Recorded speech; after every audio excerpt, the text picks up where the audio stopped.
مصیبت زدہ کے لیے دعا۔ جو شخص کسی کو دکھ، بیماری یا مصیبت میں گرفتار دیکھے تو آہستہ سے کہ وہ شخص نہ سن پائے یہ کہے الحمدللہ الذی عافانی مما ابتلاک بہ وفضلنی علی کثیر ممن خلق تفضیلا۔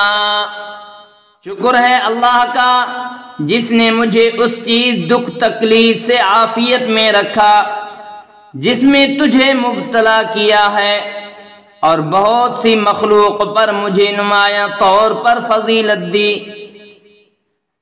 فائدہ، حدیث شریف میں آیا ہے کہ جو شخص کسی کو دکھ بیماری میں گرفتار دیکھ کر مذکورہ بالا دعا پڑھ لے گا وہ زندگی بھر اس دکھ تکلیف سے محفوظ رہے گا۔